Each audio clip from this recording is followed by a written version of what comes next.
Okay, here we go with the second part of the bird, actually it should be bird mammal lecture. We talked about birds in the first section. Just again, big key features, what makes a bird different. There's those two traits I want you to remember, two key traits that separate birds away from reptiles, amphibians, mammals, fish, etc. They all have the chordata characteristics, they all have the vertebrata characteristics, but birds have a couple special traits. Now, there's definitely features that are helpful for birds, like endothermic, but that's not unique.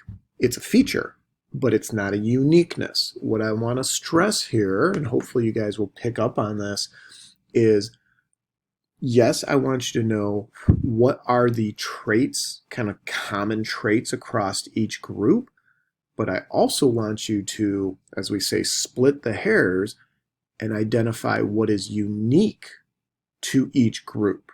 So they all have all the groups we've talked about, the chondrichthyes, the bony fish, the amphibians, the reptiles, the birds, and then we'll get to mammals here in a second. They all have overlapping traits that put them into vertebrata. But what makes reptiles different? What makes birds different, etc. So think back to dichotomous keys. You're walking down a key and you go to this step. Do they have this? Then they go to the next step or a third step, etc. That's how I want you guys to try to process this, is like a dichotomous key. To be in chordata, you have to have these traits. Once you're in chordata, if you have this trait, you go to this subphylum. If you have this trait, you go to that subphylum, and so on. Again, what's unique to each group, and then what are also the overlapping, kind of the big key characteristics. So we talked about birds. Now, let's get into mammals. So when we talk about classification, often it's class Mammalia. We just say, here's the mammals. So same thing I want you to look at and go, okay, what is unique? There's four big features we will talk about, but what's unique to mammals? And number one on your list of favorites is hair. Mammals have hair. Find me another group out there that has hair. So you think about hair, all sorts of functions, sensory, camouflage, defense, etc. That list can go on and on and on for what hair does for the mammals. And we don't have any other group that has hair. Second key feature, mammary glands. Mammals produce milk. Okay, there's the udder on a cow. When you're drinking milk with breakfast, lunch, or dinner, you're drinking breast milk from a cow. Okay? We don't have other groups that produce milk. So when you hear, oh, well, I'm drinking coconut milk, it's not milk. It's coconut juice, almond, what they call almond milk. It's not actually milk. Milk is a carbohydrate produced by mammals. It's got protein in it, it has fat in it as well, it has carbohydrates. It is a production of the mammary gland of a mammal. So for somebody to market almond milk, it's not milk. It's almond juice, flavoring, liquid, whatever, but it's not the same as milk. So don't think, oh, if I drink almond milk, I'm getting the same nutritional content as if I were to drink mammal milk. You're not. And I'm not downing almond milk or all these other options. Great, but don't think, oh, it is an equivalency. It doesn't come from the mammary gland. So milk provides mammals with a huge nutritional boost for their offspring. So when a mammal feeds its young with milk, it passes on nutrients, it passes on immunity early on. When you're first born, you're drinking breast milk, you're getting what's called colostrum, which contains a lot of antibodies and things that'll help your immune system to develop and function very early on. Huge benefit for us when we're very little and we're still completely dependent upon mom for everything. Okay, other things we want to mention about mammals. Other characteristics or traits. Mammals are endothermic. They're internally regulating their temperature. So are birds, though. So it's not a unique feature. It's a trait. It's a characteristic. Mammals also, most will use a placenta.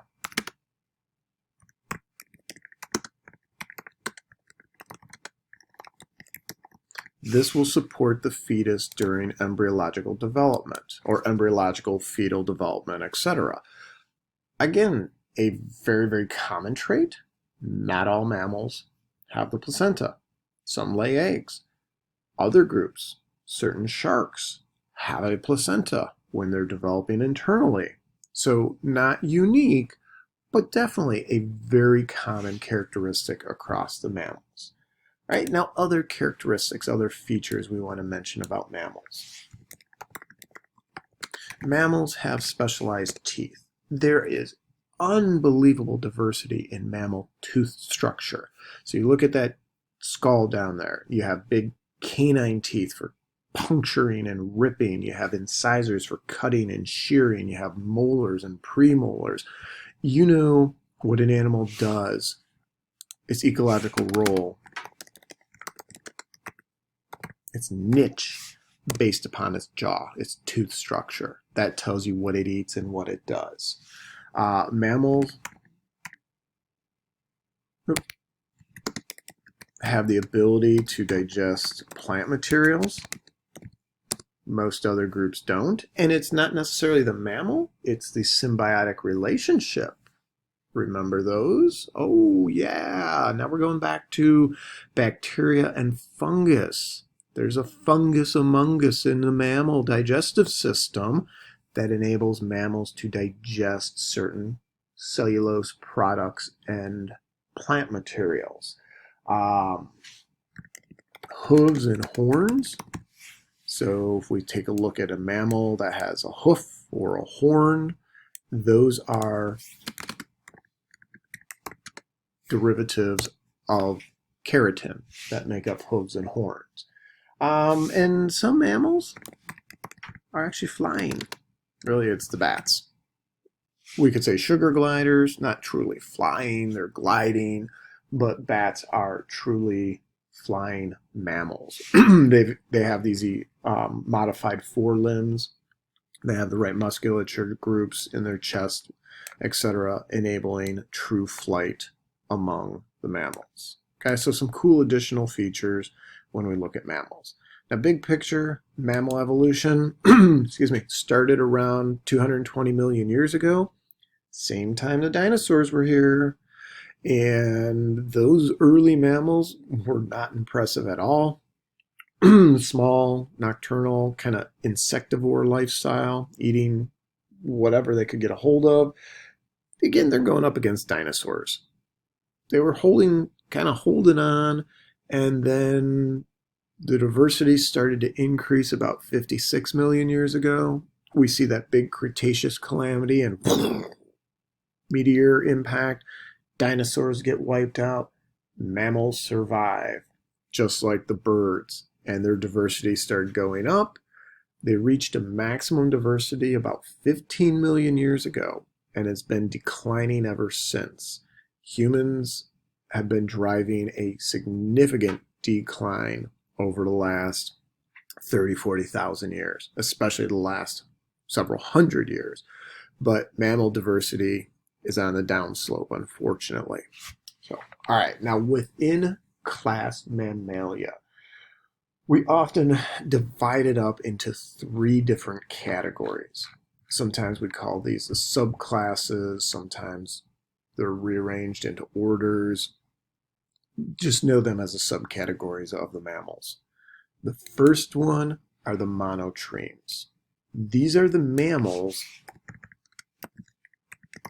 that are egg-laying mammals. So your duck-billed platypus and your spiny echidna. This is a whacked out mammal. Is it a mammal? Is it a bird? What the heck is this thing? It's kind of fun, kind of cool little thing to look at, but it's kind of showing the evolutionary linkage to reptiles and birds and everything else. Just a weird group. But they actually lay eggs. So do the spiny echidna, this guy over here. It will lay eggs. So not all mammals are placental. Marsupials. Marsupials are those mammals that are what we call the pouched mammal. So they produce a little embryo that starts to develop in the uterus, and then it crawls out of the uterus and goes into the pouch and will develop further in the pouch. So it's not full placental development. So kangaroos are the traditional classic example, but in the United States, Central South America, especially United States, Illinois, the possum. Now what's crazy about possums, mama can be pregnant, get pregnant, those embryos develop, they crawl out of her uterus into her pouch. While they're in the pouch, she can get pregnant a second time. So she's got 2 batches cooking at the same time. You think that's bad? The ones in the pouch, once they develop enough, they crawl out of the pouch and they kind of hang on the back of mom, and they'll crawl off and run around a little bit, get back onto mom. The ones in the uterus now have made their way to the pouch. Then she gets pregnant a 3rd time. She is a breeding machine. This is one of the reasons why possums are so abundant. Plus, they're omnivores. They eat anything. They're incredibly adaptable. As much as we may think they're nasty creatures, they do serve a very important ecological niche. They eat ticks. Yeah, ticks. How is that for a diet? So they eat ticks, decreasing the potential transmission of Lyme disease. So there are some really good benefits to possums. Anyway, pouched mammals. Our 3rd group are the placental mammals. These are the mammals that have a placenta. The placenta supports the development of the embryo and the fetus all the way up to the point of giving live birth. When the mammal comes out, depending on the type of mammal, they're ready to go. Not in mice, not in tigers, not in humans. But if anybody has ever seen a zebra, a horse, antelope, when those babies are born, within an hour or so, they're up on their feet and they're walking. So the placenta allows for a much longer gestation period and more development of the mammal before they're born. You're not just dropping eggs in the water and hoping something happens. It increases the likelihood of successful offspring, or at least successful birth of the offspring. Then it's all a matter of survival. So as we get into ecology, we're going to come back and talk about these things and look at what's called the life history and survivorship curves.